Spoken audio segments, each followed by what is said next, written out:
Hi everyone. So welcome to Omega Air Circle. So this is a Krishna from Omega Air Circle. అయితే ఇవాళ నేను ఇటీవల కాలంలో ఉన్నటువంటి ఈ నోమా వ్యాధి గురించి చెప్పుకుంటాము. ఈ నోమా వ్యాధి ఏంటి? ఇటీవల WHO వరల్డ్ హెల్త్ ఆర్గనైజేషన్ నిర్లక్ష్యం చేయబడినటువంటి అధికార జాబితాలో ఈ నోమా వ్యాధిని కూడా చేర్చడం జరిగింది. అధికార భాషలో అది కూడా ఈ వ్యాధి ఏంటంటే ఉష్ణమండల వ్యాధి అంటారు.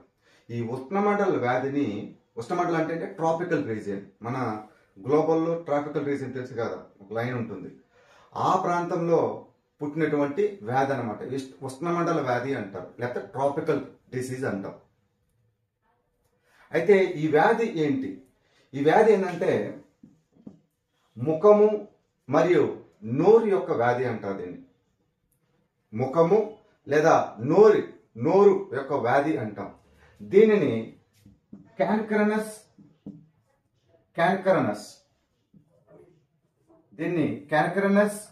ఓరిస్ లేదా గ్యాంగ్రెనస్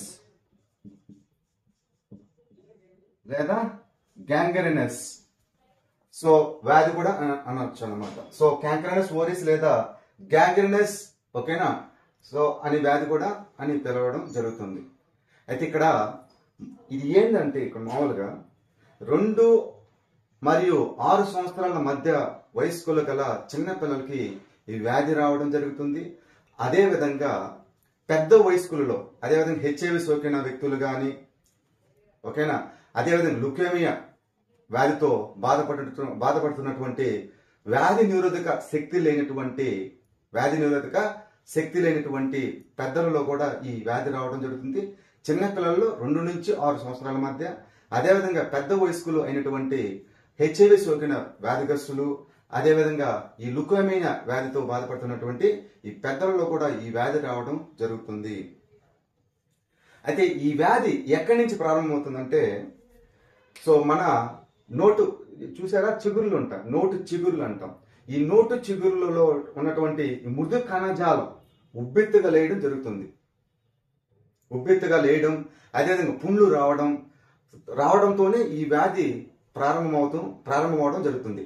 అయితే మనం ముందస్తుగా జాగ్రత్త వహించాలి. ఈ వ్యాధి రాగానే ముందస్తు జాగ్రత్త వహించాలి. ఎందుకంటే ముందస్తు జాగ్రత్త అంటే ఎలాగా, ఎప్పుడైతే నోట్లో మనకి పుండ్లు వస్తాయో, ఓకేనా, మృదు కణజాలం అంటారు.